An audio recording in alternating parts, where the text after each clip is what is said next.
Another night and I'm just walking. Guys, andito kami ngayon sa Lake Mead National Recreation Area. Explore namin yung sinasabing marina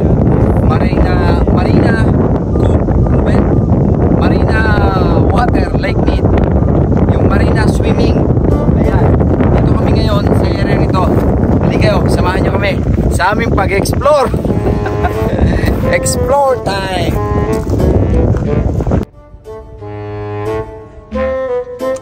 Kasama sa pagbabiyahe ang maplata ng gulong. Ayan, flat po ang gulong natin. Patay tayo, flat ang gulong. Ayan, may indication dito, flat ang gulong. Ayan anak, kita mo yun? Yun, flat ang gulong natin. So, mag-ano tayo ng gulong. Mag-check. Kasi indicator, malambot tong isang to.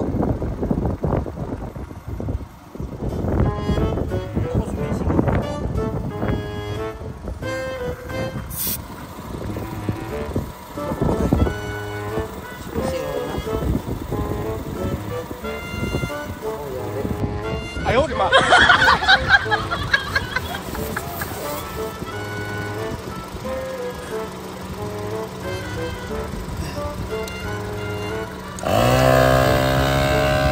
Ayaw, di ba? May mga pupunta talaga dito. Ito yung bakas ng ano nila. Mga nagdo-drawing. Mga bossing, ito yung marina area. Ito, marina area. Marina, ibig sabihin katubiganan, marine. Bawal mag-swimming dito. Ayan, nakalagay bawal mag-swimming dito. Ha? Ayan. Pero pwedeng mag-fishing. So maglalakad-lakad tayo dito sa ano, sa lakad lang tayo dito sa baybay gilid ng lake. Ito po ay lake ng ano, Lake Mead.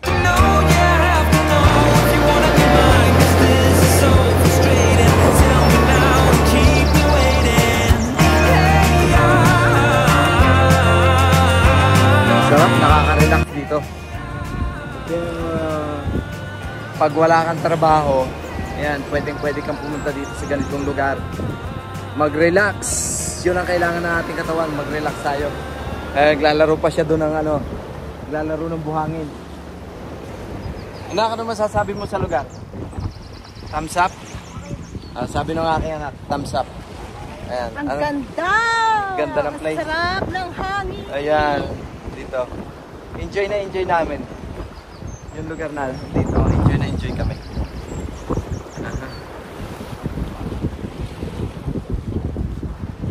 Ayan. Ito ang Lake Marina. Ayan, oh, Marina Area. Ayan. Yung pangalan siya, Marina Area. Ayan. Sarap maglakad-lakad dito, mga kaibigan. Ayan. Kanina, nung kumuha tayo ng permit, tinanong ko kung pwede magpalipad ng drone dito. Eh, sabi nung officer doon sa may kinuha na namin ng permit, eh bawal daw ang drone. Kasi for the privacy daw ng ano ng mga ibang tao. So, okay lang. Meron naman tayong dalang camera. So, yun na lang ating ginamit kahit wala nang aerial footage. Ayan. Talagang maganda itong area na to. Hindi masyadong crowded yung mga tao.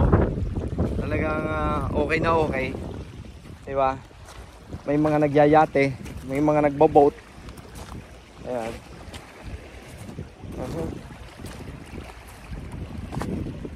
Hello guys.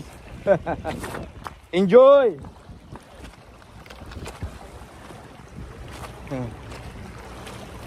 Yeah. See? May mga naghihilaw sa atin, oh. Ayan, oh. Diba? Oh. Picture taking pa sila dito, oh. Diba?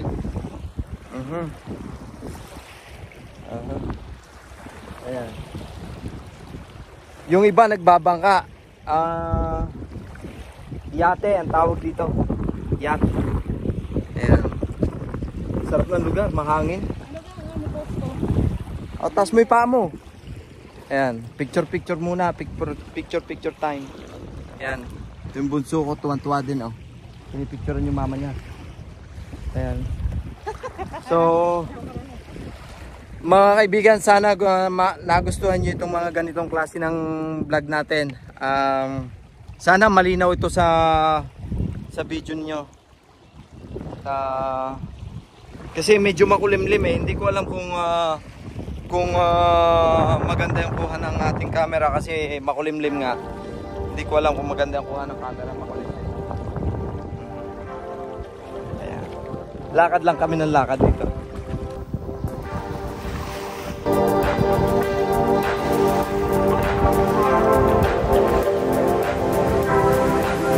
Marami kayong pwedeng gawin dito. Pwede kayong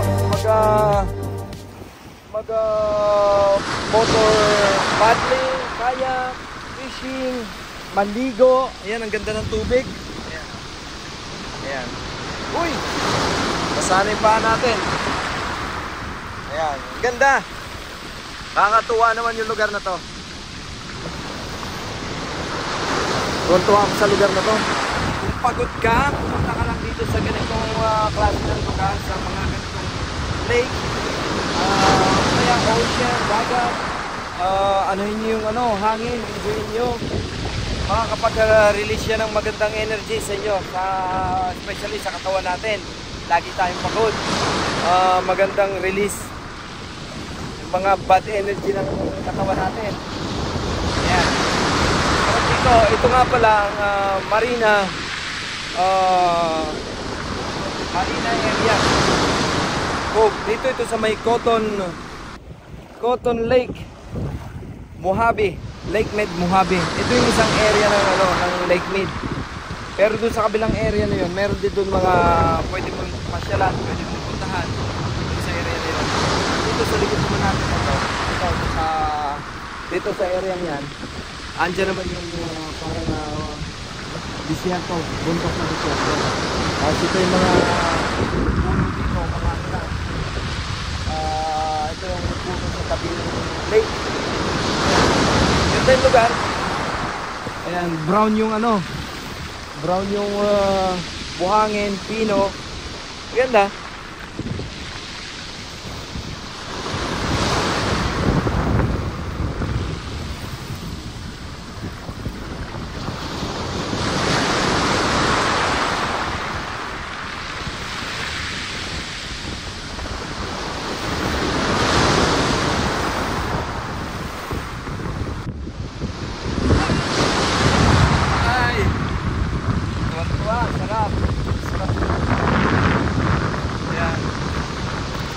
Kaso kulang tayo, hindi tayo nakapaligo. Dapat pala nagdala tayo ng may dala akong short oh.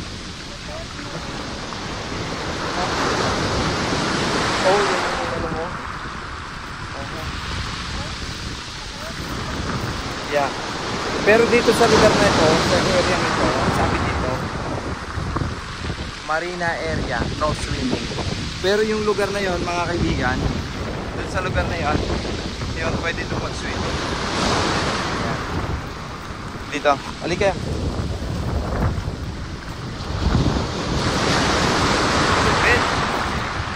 Pwede tayo makabalik dito, tapos dali natin yung tent ko.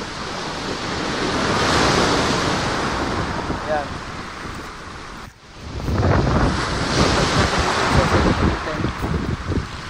Ano?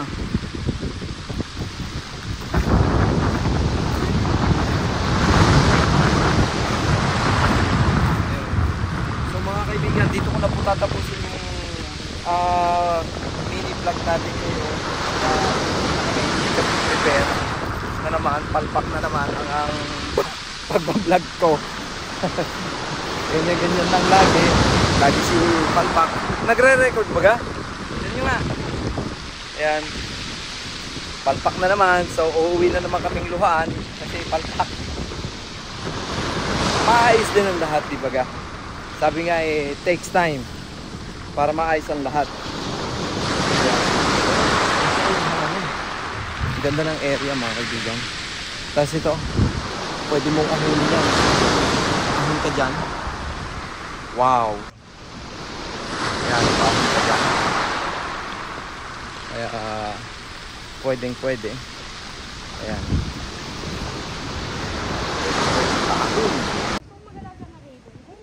Ano yan? Raven? Kita niyo?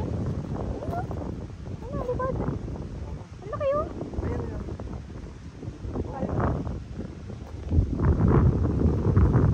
Ayan. So ano, uwian na. Uwian time na. Okay. Sige mga bossing. Kita na lang ulit tayo sa next adventure. Okay.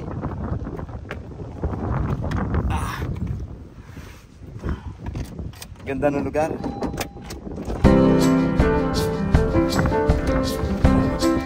Sulit, ganda ng lugar. Gusto kong makabalik ulit dito. Ano yan?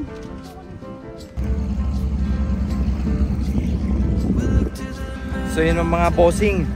Hanggang dito na lang muna at puputulin na muna natin ang ating munting vlog.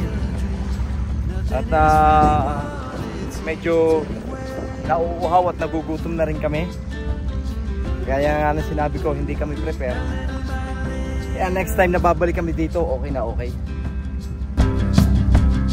In the twilight's gentle flow, in the dance of fading light we grow. Sige. Kakat ko na lang yan. Ayun nga. Sarap. Nag-relax ka? Relax na relax. Sarap naman talaga. Ayun, yung malaking yate, umarangkada na siya. Yung malaking yate, ayan. Ayan. Umarangkada na. Malaking yate, mga kaibigan. Ang sarap talaga. Ayan. Pero meron pa rin mga tao na hindi mo maiwasan na kahit pagsabihan nyo, nagkakalat pa rin.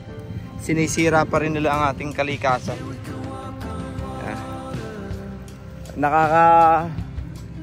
Nakakaano lang ng loob na ang dami nilang kalat dito. Hindi nila pinag-uukulan ng pansin na ayusin man lang o itapon sa tamang basurahan.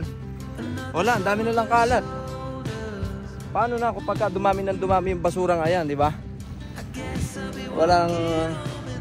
Wala silang pakundangan kundi magkalat. Kaya yung sa mga taong mga may concern, diba? Sana wag nating sirain yung ating likas na yaman. Huwag tayong magkalat sa mga ganitong klase ng mga likas na yaman. Para din ito sa mga kinabukasan ng mga susunod na henerasyon sa atin. At least malinis yung lugar. Ito. Ayan, may mga kalat na mga can. Dito, sa area na to, pwede dito mag-tent. Ito, pwede mag-tent. Ayan. Mission accomplished din kami ngayong araw na to. At nakapunta kami dito sa lake. Napakaganda naman. Lake na yan. Medyo makulimlim, kaya hindi natin masyadong maganda yung ano. Sana sa camera, medyo malinaw. Kahit medyo makulimlim. Maulap kasi. Kaya ano. Ito yung klase ng pahingahan dito na kung saan pwede kayong mag-ihaw, mag-grill, pwede dito kasi may bee. Takot ako sa bubuyog eh. Ayan mga kaibigan, ayan oh. Yep. Ha? Oh talaga?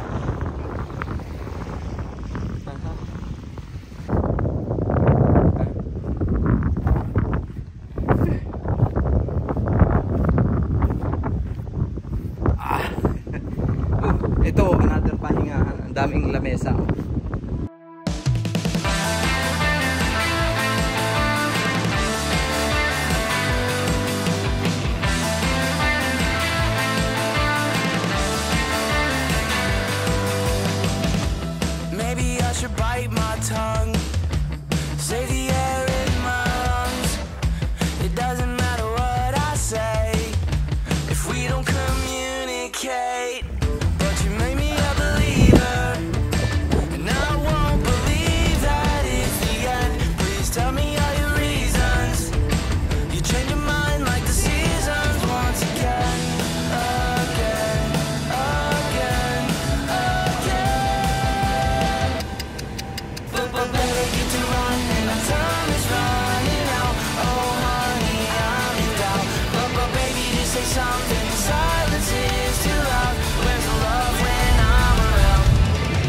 siyempre, pagkatapos ng gala, hindi mawawala ang kainan. Ayan.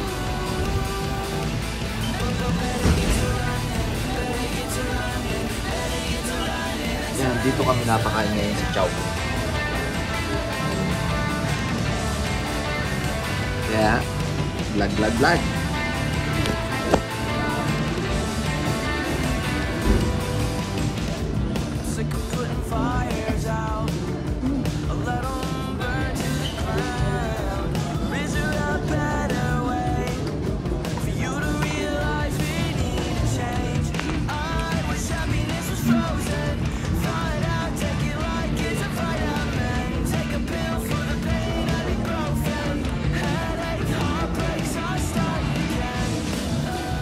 Mga guys, kain muna tayo, okay? See you next time.